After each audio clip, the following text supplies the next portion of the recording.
And we're back. Welcome to another episode of It's Debatable WWE edition. Yes, we are talking wrestling, double E.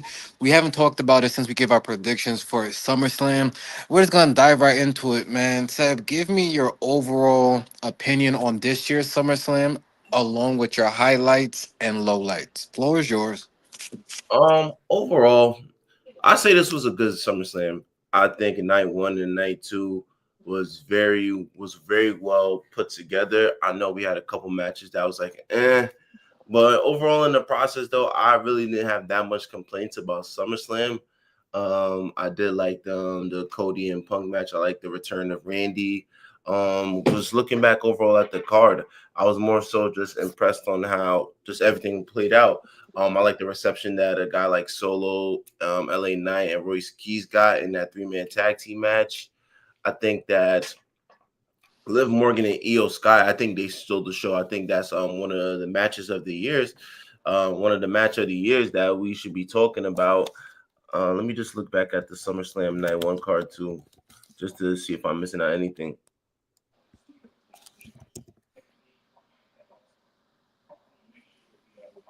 Yes, let me just see. Gunther versus Nick Aldis received a good received a good reception.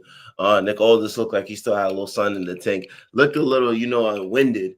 Probably first time being in the ring though, looked a little winded, but overall, I said night one was very good. Obafemi and Brock Lesnar went on to be the main event. I like how they did that and give Brock Lesnar the proper sending off. I enjoyed the match though. Some people said, "Oh, why didn't Oba sell the pile driver onto the wood?" Or "Oh, why did Obafemi do his finisher onto the wood?" Like, you know what I'm saying? But overall, like night one was very good. Then you had night two that, you know what I'm saying, we were skeptical about. I was skeptical about as well. We thought night two's card should have been night one's card. But overall, impressed. You had the return of Kevin Owens. Gunther was added to the mix. You had a fatal four-way. Kevin Owens returning definitely got the pop that it deserved. Like me and you said, Chelsea Green being a women's champion, we seen it coming in the most Chelsea Green way possible. When nobody's around and just being able to just do some Chelsea Green shit and just capitalize the moment. That was interesting. Chad Gable won like how we predicted, and got a great reception from it. I was a fan of that. Baron Corbin versus Trick Williams. That never should have been on the card. I think it kills Trick Williams stock. I think Mello versus Trick is what people's been asking for since Mania, and yet we still haven't got it yet. So that's bullshit. Danhausen versus Dominic Mysterio. I think this is like a is this like a humiliation ritual going on for Dominic Mysterio right now? I'm very interested to know where is Dominic Mysterio gone? From one of the hottest stars that we're saying, yo, he's next up, he's up and coming. We're losing matches to Danhausen with a fucking. This has got to be a filler for Dominic Mysterio. This can't be what WWE has planned for Dominic Mysterio. This can't be what they go into the story room and then be like, let's put Dominic Mysterio in a match against Danhausen and then have him lose to Dragon Lee the following Monday. It can't be. So the Dominic Mysterio stock is really plummeting right now, quicker than anyone would expect. Um, Not a fan of it one bit. I think this is something that maybe is just to build better character eventually down the line. So where Dominic Mysterio had enough of being a laughing stock or enough of the Danhausen bullshit, enough of the Judgment Day bullshit, and really step into being his own man. So I'm gonna give Dominic Mysterio some time. But right now, the writing for Dominic Mysterio is so poor that it's not exciting. Like Dom could be an afterthought right now in WWE when really just a year ago we talking about him to be next up, being one of the futures up there with the Braun, the Obas, just somebody that's really like a main event type of player. But when we see the writing that we have for him and this type of shit against Downhausen, this is comedy wrestling. And isn't nobody's saying there's no wrong comedy wrestling though. But come on now. For Dom Mysterio, I was just gassing him. Then we go on to the main event match, the World Heavyweight Championship match between Seth Rollins and Roman Reigns. And it's kind of hard for me to say that Roman and Punk was gonna be over top, but Seth Rollins versus Roman Reigns, man, that really stole the show, and that's really up there for matching. Right, Roman Reigns just had two banger matches in 1 year, two five-star matches in my opinion. Remember I always talk to you about how just storytelling in a match and just the pacing of a match really matters. When you see from the match from start to finish and the storytelling and within the match, within the talking about the Shield, with Roman Reigns not wanting to use the chair anymore, and how it looks like it closes the end of a chapter. How they did the Dean Ambrose shout out with the Dirty Deed, and then I forgot the other move that he did. Seth Rollins did to when he swung off the rope and did a clothesline. I think that the match was told perfectly. I think that these two chemistry, they're like wrestling soulmates. I think they stole the show. I think this is one of those matches that you talk about down the line for the next 15 to 20 years. Usually I get on Roman Reigns for not being on Raw or doing anything like that, but I gotta give respect where it's due. When he's there, when he's in ring, he steals the show. And that match literally stole the show. And a big credit to Seth Rollins though, because I think that he's really one of the greatest wrestlers that ever stepped foot in the ring too as well. And just their chemistry just really just makes you watch down the line that you say, yo, damn, that's a great match. And just to finish it all up, when they had the Shield, when they did the fist, you could tell it was an end of an era between that storyline. You could tell that it was a great way to end SummerSlam. No shenanigans, no interference, no surprise return, just pure wrestling, and then the end of a story. It was absolutely cinema. You know how the fans do this meme? It's absolutely cinema. That main event was absolutely cinema, and just the fact that these two brought out the best in each other. That's what main events are for. This gave like a WrestleMania type of feel. This main event is definitely something worth looking back on. Shout out to Seth Rollins, whatever his future is and what he does next. All I know is that we're gonna be talking about this match for quite some time. Um, so I can start there. The match wasn't a bad match, but just me personally, I wasn't moved. Shout out to Seth Rollins. Just like you said, one of the best performers in ring, just characters of all time. I give him that respect. I give Roman Reigns his respect for since becoming the tribal chief, right? Just having one of the highest peaks in WWE history. I give both of them their much due respect because sometimes you may have people play with their names, right? You may talk about Seth with his injury history, right? And some people may say, "Oh well, it's time for him to hang it up," right? You have some people who say that Roman Reigns is overused, right? And everyone's granted to their own opinion. Coming back to the actual match, the match was cool, but I think what took away from it for me personally was knowing that Roman was just going to win. And maybe I'm not watching it as that closure of a story, right? Like you just said with the whole Shield and Dean Ambrose and paying tribute and all that, which I understand and I respect. But just, it's kind of like for me watching a movie, right? And I just know the ending, right? It's like if I went to the movies to go watch Spider Man Brand New Day and I just knew what was going to happen at the end. You feel me? It's like if I'm on Netflix and I just started watching Ozark and I already know what was gonna happen at the end. So that's just what kind of took away from it for me. But overall, not a bad match at all. For me, the biggest highlight of night two was probably for me Chelsea Green winning the title. Right? Someone that we spoke about on this platform multiple times. She definitely got her just due.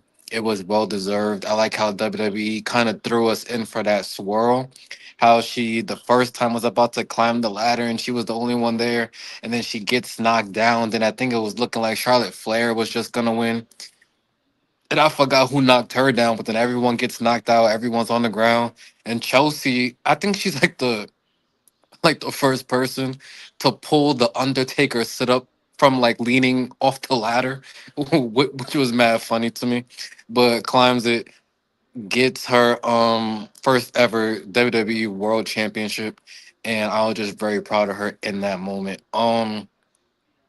Chad Gable definitely well deserved. Him beating Penta. I thought they had a great match also. Shout out to Penta and all the work he's done. Um I liked how everything played out with that Fatal Four Way match. Starts off with the one on one, right? Nick Aldis comes out and saying, now that I'm back on duty, I gotta do my job and just make this match what it's supposed to be. And you get Gunther coming out. I see Gunther come out. I say, damn, because my pick was Sami Zayn. I'm like, I don't know if he wins this anymore. Right? They may want to run back Gunther versus CM Punk. But then you get the return of Kevin Owens. The crowd erupts, and I said, okay, All right, just to cut off real quick. I don't know what happened. That's what happened when you start talking about this was the main event of the night. So you talking about the match day movie. That's what happens, man. That's what happens. Well, we're gonna let him get back here and talk about it. This boy got the food. You know we got people watching though. But now I gotta pick back up where he left off. Sami Zayn is being screwed over with, but you continue. you can you hear me or you can't hear me? Okay, okay. 100%, we're good. Yeah. All right, I don't want the pad to move. All right. So as I was saying, and then I see Kevin Owens come out, and I had to pull the Jerry Lawler, and I say, "That's my pick. That's my pick." Like, cause I just felt like Kevin Owens and CM Punk is really the story to tell. All right, and we could talk about that on another date. But great overall night two. I just sort of like you. I didn't like the Baron Corbin Trick Williams. Just the match felt not sloppy, but just no real fire to it. Felt too slow paced. I didn't see the chemistry between the two, and I didn't like the finish. I feel like Trick Williams holding on to the title made more sense than Baron Corbin holding it. I still don't understand why Baron Corbin's even here. I haven't like he hasn't. Well, of course they did that vignette when he was backstage, and I guess saying why he's back. But I still don't understand why he is here. Does he want to be the world heavyweight champion? Is he satisfied with the U.S. champion? I don't really know, but I Niggas guess just we'll need find out. jobs. Say it again.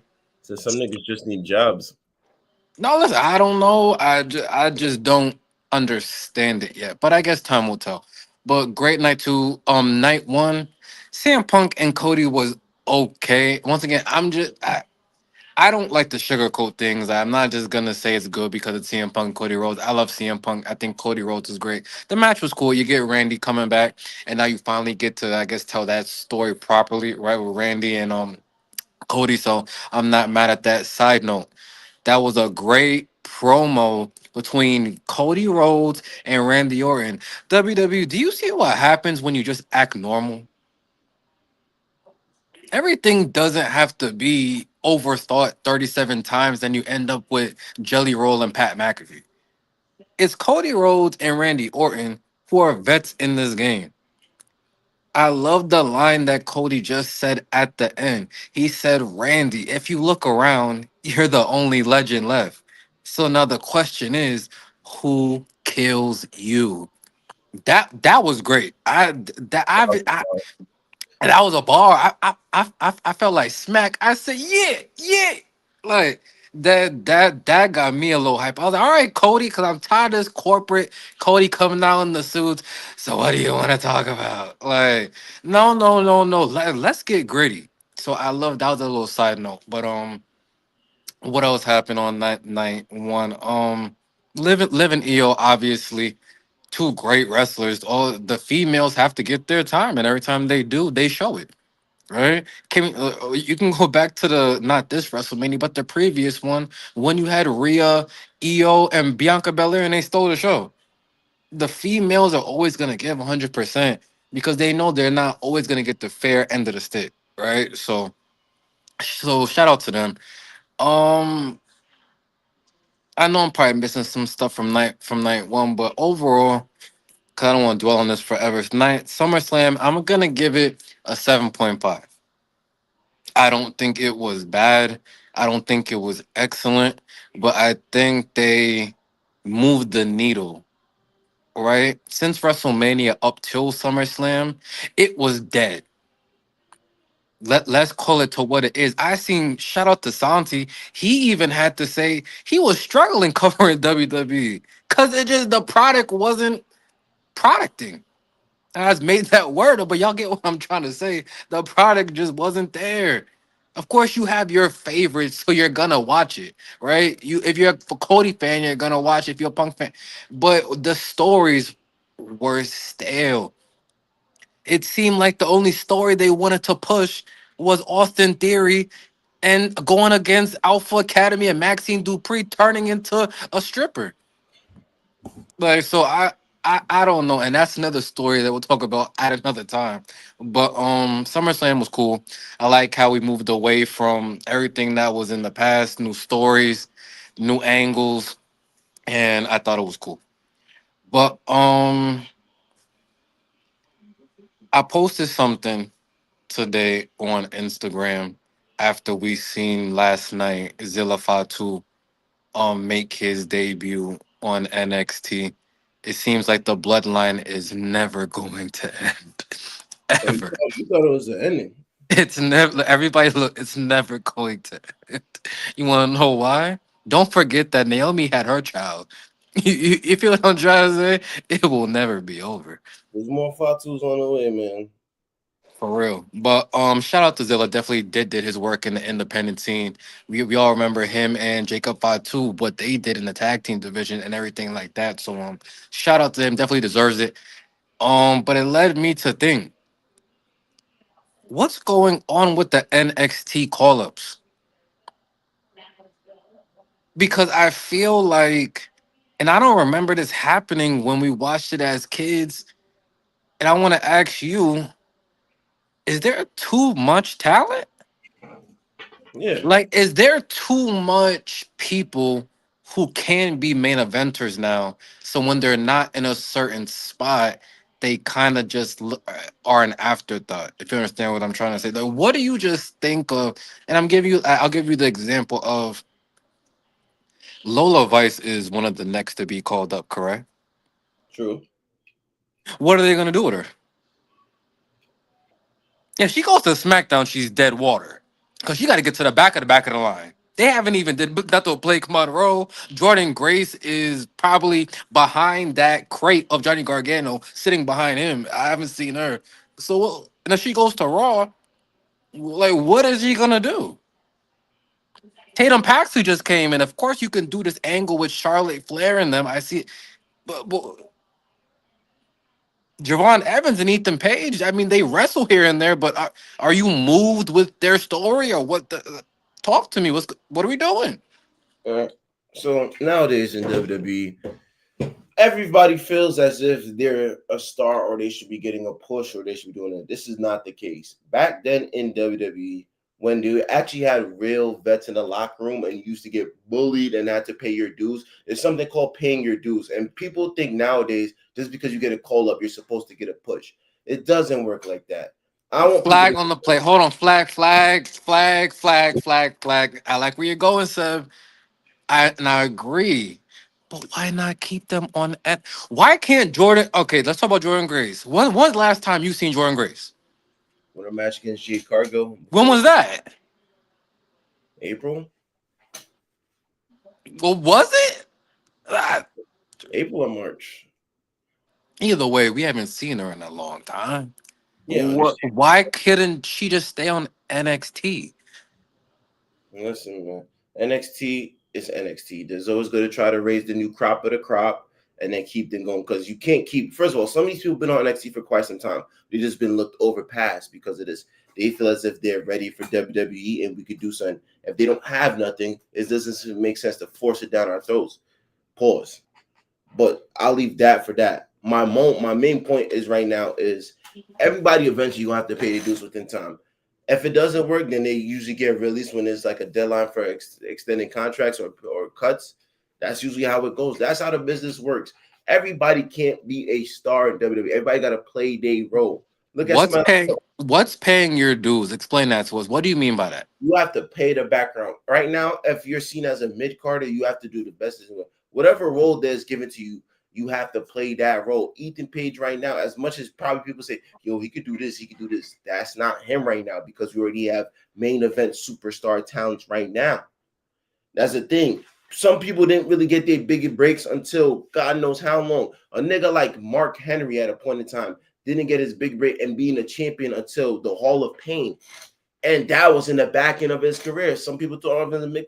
Jeff Hardy, there's how much times he had to get pushed. He didn't get put until it was a certain amount of time. Jeff Hardy. Hold on, bro. Hold Go on. ahead. Go ahead. There's been a bunch of talents that has been in WWE that's been seen as a mid Carter that people said, oh, they could have been a main eventer. It doesn't happen for everybody. It's not realistic to happen for everybody. But what you gotta do is you gotta play your role. Javon Evans right now, he's getting a bunch of screen time on Monday Night Raw. Right now, he's in a feud with Big Cass. Cool. Ethan Page, we haven't seen in a while. Ricky Saints, we haven't seen in a while. It's just not cutting it because there's people that have TV time. Meanwhile, you got guys like Obafemi, one of the brightest spots. Trick Williams, one of the brightest spots, getting still pushed. You still got young guys like Braun Breaker that still needs to get pushed. There's still a crop of players that are still here that are ahead of you on the line. You just don't move the crowd. Jordan Grace ain't moved the crowd as much as they thought you would. So now she's on the sideline. No disrespect to Jordan But Grace. you didn't feature her really. How do you know she didn't move when Jordan Grace got called up and she was doing like these backstage things, right? Talking to the GM and having her face to face with certain people. She got reaction. But there was you could hear me? You could hear me, sir? It's kind of Hold on. Yo, let me know when you can hear me. yeah. Now you go ahead. Go ahead. Hold on, let me just sit down over here. Either way, my whole Go ahead, sir. yeah. Go ahead. Go ahead. Go ahead. No. So I'm Yeah, my whole saying point. Floor is yours, my man. no, we're a little delayed. But what I'm saying is, if that's the case, I get that. We are, and I also understand we are in a little bit of a transition state to where you have a lot of veterans out the door, right? You have new people, the newer stars coming onto the main roster. You're trying to find an even medium. I understand that. But if you keep these people with no TV time just staying in the back, they're losing stock like that too. Two things can be true. What you're saying can be true, and I agree with it. But also, these people are losing stock. You know, we're in a time period to where people have the mindset of squirrels. They're going to move on, and there's more people coming. You have more people on NXT that they're trying to bring up. Is my whole point. It's not like we got 2 to 3 people waiting. There's like damn near over 10. And they're not ever gonna break the top 5 people on each brand that they have to push, period. So it's like, what? Why not keep them on NXT? We can still see them once a week on TV. You can still do different feuds and keep building them up until you actually have room for them on the main roster to actually do something. I get paying your dues. I'm not mad at that at all. Ethan Page should not main event over Roman Reigns right now. That wouldn't even make logical sense. But what I'm saying is, if you have a platform in NXT to where you can utilize talent, why not keep them there? Because then you have people saying, "Well, NXT's roster is dead now." There's not because everyone moved up, but they're not even being used there. Two things could be true. I just think that we're just in a time where WWE, well, fans think everybody deserves a push. Everybody deserves to be in the main event. It doesn't work like that. I understand. I would love to see a couple of girls, a couple of people I would like to see get a push. Is it gonna happen? No. We're in a time period now where our main eventers are in the 40 plus. So it's going to be a long time before we see a new crop of faces, and the new crop of faces already being sold into us already. We're already being told Obafemi, Braun Breaker. That's like a fucking Batista and John Cena. If That's we ever, cool. yeah, that's cool. But everybody else, eventually, when their time comes to where okay, we can move on from the Rey Mysterios, we can move on from the Drew McIntyres, Cody Rhodes, CM Punk. Everybody will have their time. But right now, WWE is just so focused on who else we got? The Tiffany Strands of the world, the Rhea Ripleys. Like there's so much people we have to cater to. We're not even talking about people that even return yet. The Naomi's of the world didn't return yet. The Bianca Belairs didn't So let me return. ask you a question real quick. SummerSlam that just passed. And I just want to hear your point of would you rather in the main event had seen Roman and Oba or Roman and Seth Rollins?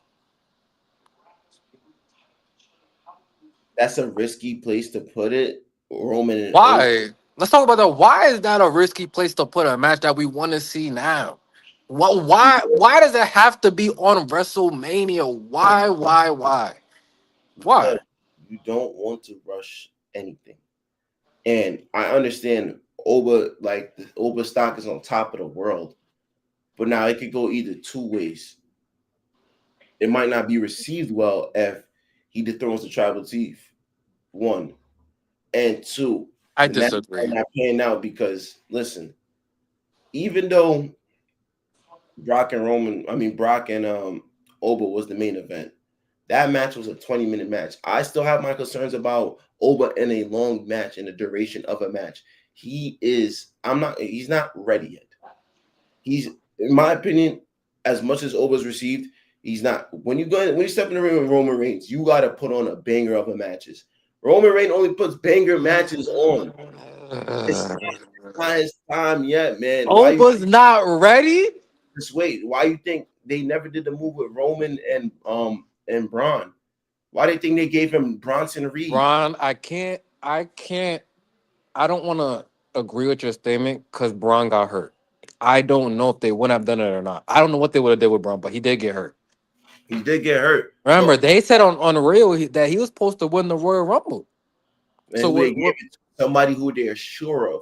There's one thing you want to so do. we gotta stop playing it so safe because we can't say that the safe move was to do that, but then say the product was stale. So you just want to see safe stuff. But it wasn't. It had a good. The It had product was stale before SummerSlam. We both said the it. SummerSlam itself. SummerSlam wasn't stale. No, I'm not saying SummerSlam. I'm saying before SummerSlam, those 5 6 months, the product was stale because they was doing all the safest things in the world. Yeah, but We are rerunning the bloodline again, and of course you could say, "Oh, Jacob's in it now. Oh, Zella Fatu might join it. Solo Sokoa has a little bit of character now. It's the same thing." not too much on Solo. No, Not no, Seb, you know I'm not disrespecting Solo Sokoa. All right, I'm not. I'm not doing that. What so, I'm saying is so I'll give that brother his flowers. That's one of the bright spots in the steel product. for sure. I'm not, and no disrespect to Solo, but then look what they just did with the Solo and Jay Uso. Why couldn't Solo just win, continue with this babyface thing, and just go off with his own fuse? Now, why does he have to join the bloodline again? You know why? Because there's still a lot of interactions that people need out of Roman Reigns, and Wait, what do you mean? I think you notice how last week when LA Knight actually had his first confrontation with Roman Reigns after months of Mhm. saying his name and stuff like that, there was a huge pop to it. I think in this championship run, they're gonna make Roman Reigns face everybody he has to face. I think after Solo, I think down the line we might see a Cody Rhodes, and then they might do it for the trilogy again. I think this There we go. The same match, bro. Why does it have to be a trilogy? there always has to be a trilogy. Listen, there was there was rocking Stone Cold 1, there's rocking Stone Cold 2, there's rocking Stone Cold 3. Stuff like this just don't go away, especially when they know that there's money in it. There's money in it. There's still left to be until WWE. There it is. There it is. This is all about money. Yeah, I mean, it's a business, is it not? Of What's course, it's a business, and other money and money is important. That's how you pay the wrestlers. I get all of that, but what I'm saying is, how do we know you can't generate even double the money if you do newer stories, bro? because of what feedback is given and what. The All right, feedback was there's, before SummerSlam. The product was dead. That was the feedback. So yeah. what the hell are we talking about? We had one of the worst WrestleManias we've seen. What are we talking about? What feedback? Listen, what I'm saying is they know what's a draw and what's not a draw. Roman Reigns is the draw right now. The safer thing to do is finish up a 10-year story with Seth Rollins now, and look what happened on Monday Night Raw. And look what happened on Monday Night Raw. You literally had a bunch of new shit that went down. You had the return of Stephanie Valkyrie and Becky Lynch. Now the woman division is popping because I feel like once they got past SummerSlam, now it felt refreshing. It felt like an episode one of season, like God knows how long of WWE. That's how last Monday Night Raw felt. And it was Right. supposed to be refreshing. Now look at this. He's like, oh, now we actually get a Brock. And what's next for Obafemi? Braun Breaker. And we're not going to get that interaction. Who knows for how long when they actually step in the ring, though. But the face off is like, this could be good. Now you might have Yeah. struck gold. LA Knight having this confrontation with Roman Reigns. LA Knight's been talking about Roman Reigns for how long? He's been talking about the bloodline for how long? Here you go, bro. So now, you know what I'm saying?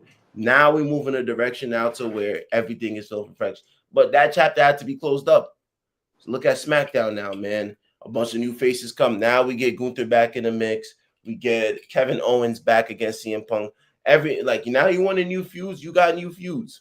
You got Punk versus Owens, and their promo battles are just going to be relentless towards each other because I don't believe none of them is going to hold their tongue. Eventually, you're going to have Sami Zayn against. I know. I don't mean to cut you off. I know okay, wait, let me ask you a question. How can you tell when someone doesn't like CM Punk? What do they do in the promos? They call him Phil.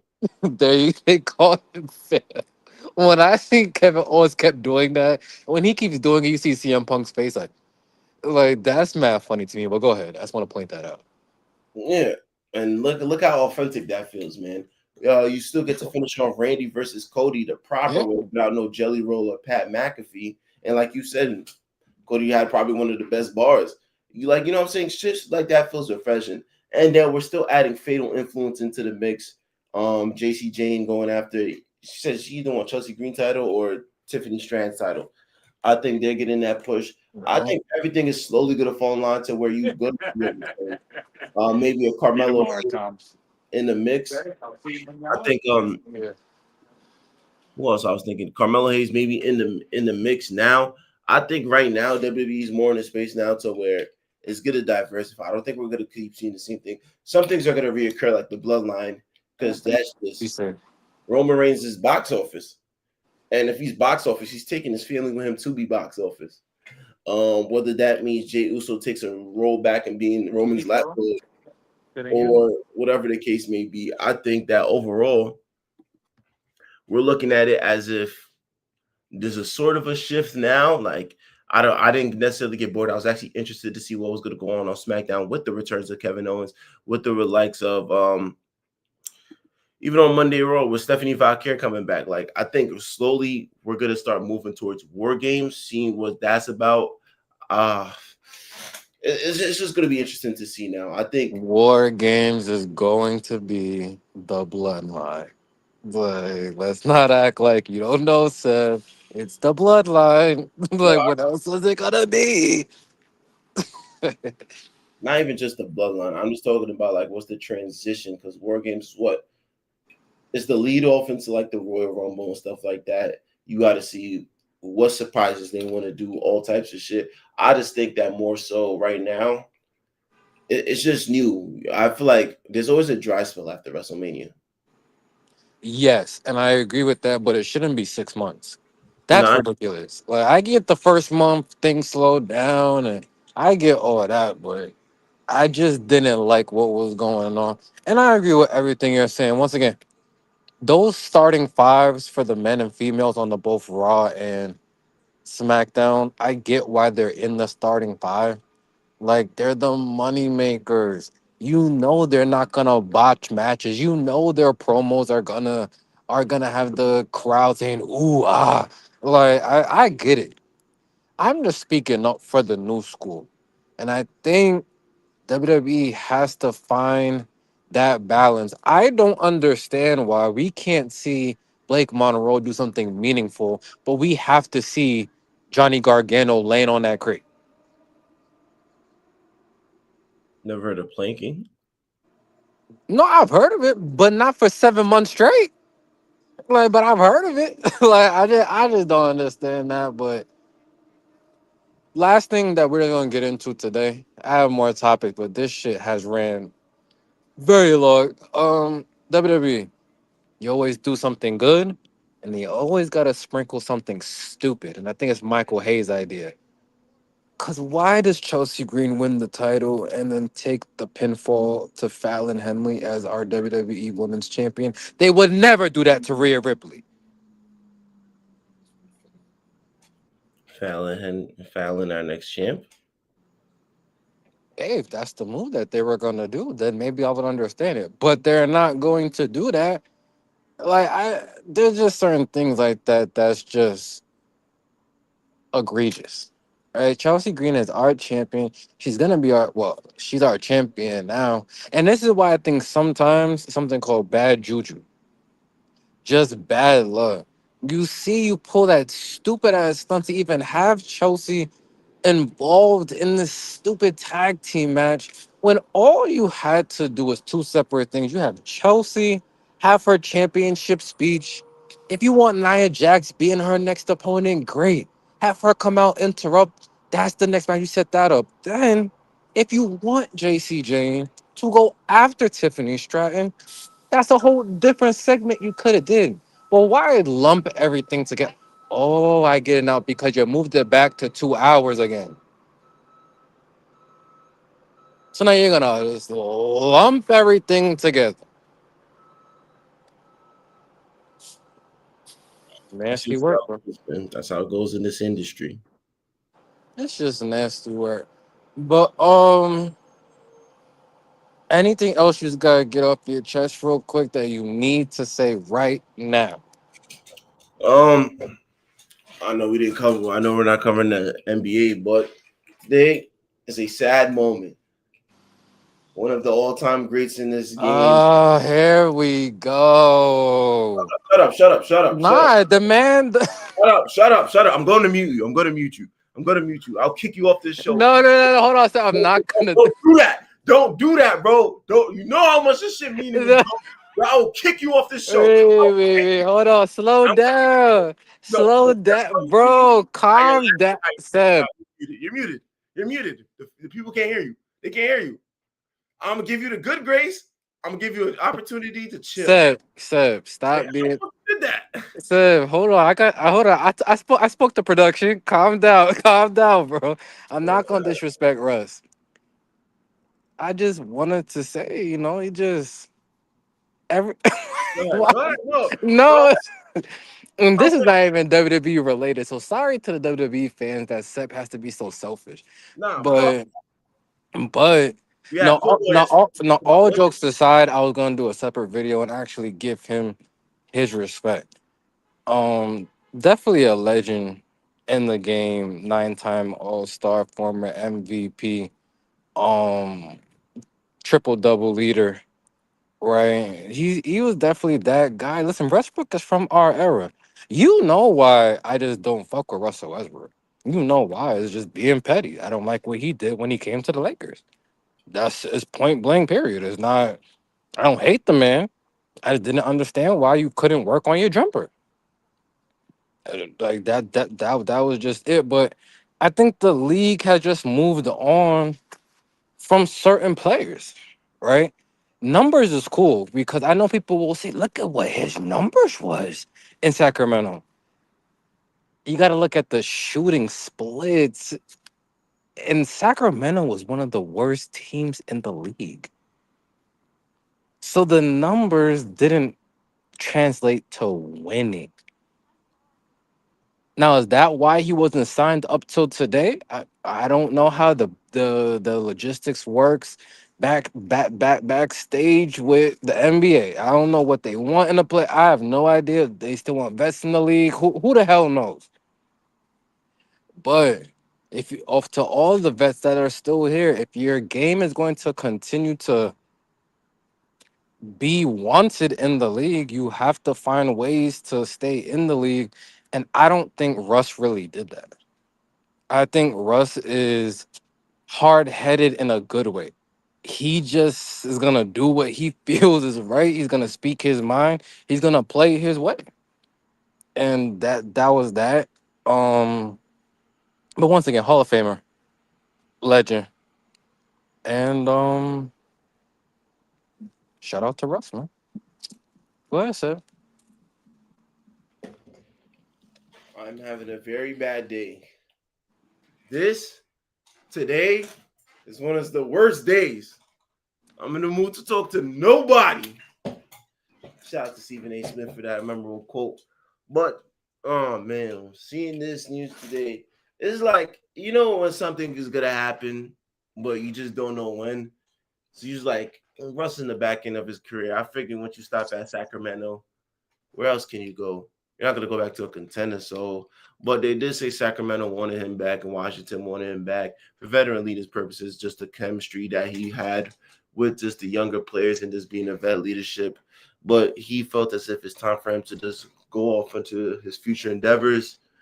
And I just call saying myself because this is one of my favorite players growing up. Just somebody that when I watch the game, I literally watch like never cheated the game, play with 100% passion, play with 100% effort, whether it was good or bad, whether it was in his own head or whether it was just historical moments that's gonna live on in the league forever. Russell Westbrook to me never cheated the game, and I always admire that type of work ethic. Somebody that as soon as he gets into the game, he's 100%. He's showing passion for the game. You know what I'm saying? Athleticism was out this world. Jump shot wasn't always there though, but made up for it with just effort, being leadership and a teammate. Every time I just watch Russell Westbrook, it was just always box office to me because I know that whether he's playing like the freaking Brooklyn Nets or he's playing against upper echelon teams like the Golden State Warriors, he was never going to cheat you out of a good game. Like I think fans that paid to see him always got their money's worth because whether he's having a good game or a bad game, you couldn't tell because he was giving 100 maximum effort. I always fuck with that. I think Russell Westbrook, once again, top 75 player of all time, first ballot Hall of Fame, no question doubt about it. I think what he's done, even with not outside of the NBA, just with the community giving back, you see the type of person he is. Just the Wine Now Foundation. I've always admired just the work that he does to just helping just no matter what city you went to, no matter if it was Oklahoma City, no matter if it was Houston, he always found a way to give back. And I think those are truly one of the best type of peoples in this world.